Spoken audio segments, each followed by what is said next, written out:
The arguments from beauty for the existence of God.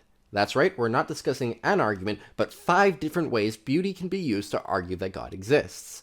Jumping into things, the first argument goes like this. Look at the trees, man. There must be a God. Now, this isn't really an argument in the traditional sense because, well, it doesn't have premises that we can argue about. It's really just mysterious and mystical. Nonetheless, many find this to be quite persuasive, myself included. But I personally prefer non-mysterious arguments that can be analyzed logically, so let's move on to some of those. The second argument is based on the nature of beauty itself. Many incredibly varied things have the mysterious property of beauty. Plants, abstract objects, or the character of individuals just scratches the surface of the diversity of beauty. Now, to have a good argument, we need to get from these things have the property of beauty to God exists. We could do this by mirroring the structure of the moral argument, which goes from things have the property of being moral to God exists. William Lane Craig's formulation of the moral argument goes like this. If God does not exist, then objective moral values do not exist, but objective moral values do exist, therefore God exists. Now, I've explained elsewhere that I'm not a huge fan of that formulation, and instead prefer constructing the moral argument thusly. We can now repurpose this and get a pretty good argument from beauty. This argument, put simply, is saying that if there is such a thing as beauty, which is a real feature of reality, then this cries out for some sort of deeper or more fundamental explanation. But if we try to imagine any theory of this deeper explanation, it always seems to work better with the existence of God. You could ground beauty in the nature of God, or the will of God, or in the properties of natures instantiated by God. And since the existence of God works so well with providing an explanation for the nature of beauty, then God probably exists. Now, the premise I expect to get the most attack would be premise 2. The skeptic could maintain that beauty is in the eye of the beholder. Now, you can indeed maintain that, but you need to recognize that this actually relatively modern notion goes against all our intuitions. Sure, our tastes and ability to recognize beauty do vary from individual to individual, but nothing has any beauty in it? That seems quite hard to swallow. The third argument is based on our sense of beauty. Let's ask, why do humans perceive that beauty exists? Now, a naturalistic answer would be that our sense of beauty is a product of evolution, geared towards promoting our survival. Things like good food or healthy partners should be attractive to us, so we find them beautiful. Now, this answer has problems. Many dangerous things are beautiful, like scenic cliffs or dangerous animals are beautiful.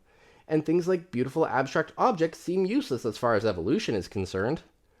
But all that aside, the more important point is that God also wants humans to survive. So any non-theistic explanations of why humans perceive beauty would also be a theistic explanation for why God would allow beauty. But on top of that, theists can also add theological reasons, such as the goodness of beauty, or how beauty draws people to God. So theism will necessarily be better at explaining why humans perceive the existence of beauty. The fourth argument is almost a combination of the previous two.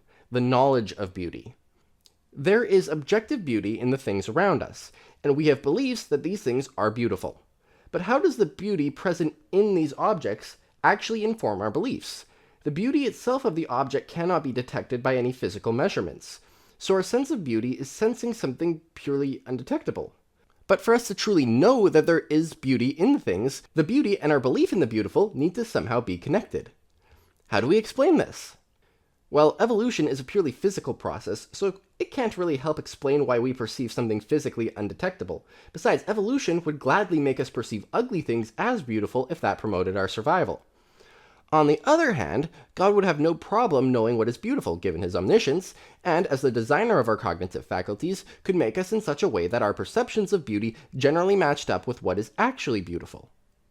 The fifth argument is based on the sheer beauty of our world. From hot deserts to cold Arctics, from giant galaxies to microscopic structures, our world is filled with beauty. Now, theism makes perfect sense of this. God, being maximally great, would want a beauty-filled world.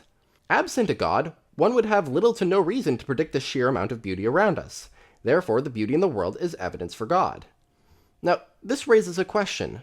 What about the problem of ugliness? Shouldn't a God want to eradicate all ugliness? But we do find ugliness. Therefore, there isn't a God. Now, the problem with this argument is that there's an asymmetry to the use of beauty and ugliness. Sometimes individual pieces of ugliness are used in an artwork to create an overall more beautiful piece of art. If God designed the whole universe to work together to bring about great beauty, then it's completely consistent that certain sections of it would be ugly. So from our limited reference frame, everything we see is still very consistent with our universes being a product of a maximally great artist. Before ending, I want to note an argument pushed by Alvin Plantinga to that effect. Plantinga argues that possible worlds where God becomes incarnate and atones for his creatures are very good worlds, maybe even good enough to justify the evil of the fall, which is a necessary condition for this good. Roughly the same argument could be offered as a possible explanation to the ugliness in the world. The overall narrative of our entire universe is immensely beautiful, precisely because it includes the ugliness introduced by the fall. So, those are 5 ways beauty can lead to God. That's the end of this video. Thanks for watching. Please subscribe if you enjoy this content.